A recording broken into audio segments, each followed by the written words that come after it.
নমস্কার। আমি আকাশ সাহা। বর্তমান অধ্যয়নরত ইলেকট্রিক্যাল তড়িৎ তড়িৎ ও ইলেকট্রনিক বিভাগের একজন আহ, স্নাতকোত্তর বিভাগের একজন স্টুডেন্ট। আমি কি ভুল বললাম? তো আহ, আমি রিসেন্টলি একটা ইন্টার্নশিপের সুযোগ পেয়েছি দেশের বাইরে, সেটা ইউকেতে। এবং বরাবরই আমার ইচ্ছা আমি হায়ার স্টাডি করবো এবং সেটা দেশের বাইরে। পজ করছিলেন? হ্যাঁ, আচ্ছা। তো বরাবরই হচ্ছে আমার ইচ্ছা ছিল আমি দেশের বাইরে যাব, এবং সেই অনুযায়ী আমি সকল প্রচেষ্টাগুলো করেছি। এর জন্য যতটা করা যায়, যেমন নিজেকে আহ, সরকারি চাকরির প্রিপারেশন থেকেও বিরত রেখেছি, যাতে আমার এই ইচ্ছাটা নষ্ট না হয়। তো সর্বোপরি আমার প্রচেষ্টা ছিল, সেই সুবাদেই প্রচেষ্টার ফলস্বরূপ আমি একটা ইন্টার্নশিপের সুযোগ পেয়েছি, সেটা ইউকেতে 3 মাসের। তো এটা হতে পারে আমার লাইফ চেঞ্জিং এর একটা শুরু। তো এই সুযোগটাকে আমি সেই হিসেবেই দেখছি। তো সেই সুবাদে আম, একটা স্পেশাল ক্যাটাগরিতে ভিসা তারা আমাকে সাজেস্ট করেছিল, কিন্তু যার জন্য অনেক পরিমাণ টাকার দরকার ছিল। সেই সাথে আম, আনুষঙ্গিক বিদেশে যাওয়ার জন্য যে জিনিসটা খুবই দরকারি বা খুবই কমন, সেটা হচ্ছে যে ভিসা খরচ এবং প্লেন, যে এয়ারফেয়ারের যে খরচটা। তো সেটা বেয়ার করার মতো সামর্থ্য তো আমার এখন আর নেই। তো তারই জন্য আমি বিভিন্ন জায়গায় সাপোর্টিভ হিসেবে আমাদের এই যে অ্যালামনাই বা আমাদের যে সিনিয়র দাদারা ছিলেন তাদের কাছে যাই, এবং তাদেরকে অ্যাপ্রোচ করার চেষ্টা করি যে আমার আসলে তাদের সহায়তা কতটা দরকার। এবং সেই ক্ষেত্রে কিছু সফলতা পেয়েছি, কিছু ব্যর্থতা পেয়েছি। তবে ব্যর্থতার হারটাই বেশি সফলতার তুলনায়, কারণ এটাই স্বাভাবিক।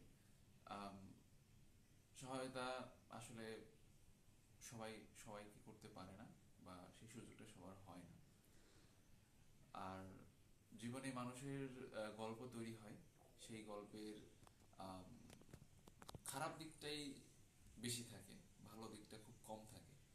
তো এই ভালো দিকটার যে সঙ্গী বা যারা এই সঙ্গী হওয়ার সুযোগটা নিজে পায়, আসলে তাদের জন্য আমি বলবো যে আম, তারা আসলে প্রকৃতই আসলে ভালো মানুষ, এবং তাদের এই যে সহায়তার যে প্র্যাকটিসটা, সেটা আসলে তারা রেগুলার করে থাকে, এবং তারাই মূলত এই যে মানুষের জীবনের যে ভালো অধ্যায়গুলো আছে, সেই ভালো অধ্যায়গুলোর সঙ্গী হয়।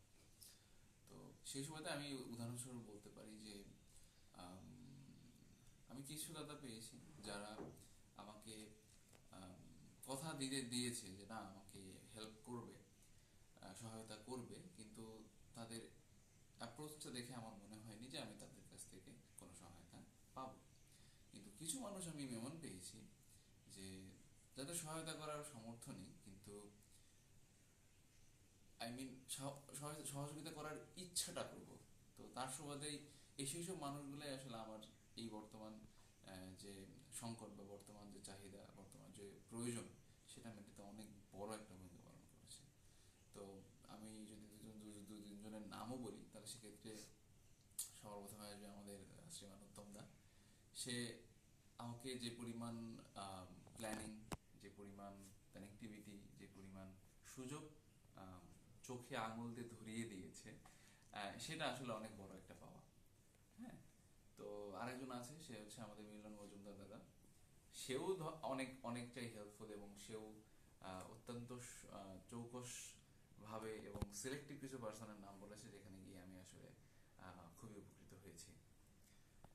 তো আম, আপাতত এই কয়েকজনই আমার আহ, সবচাইতে মানে মনে পড়ছে, আমার সবচাইতে বেশি হেল্প করেছে। এবং আরেকজন দাদা আছেন যে মোহনলাল সৈকত দাদা, উনি আমাকে বলেছেন যে আম, তুমি যাবতীয় জিনিসগুলো হিসাব করো, আমি তোমাকে সম্পূর্ণটা হেল্প করবো যতটুকু পারি আর কি।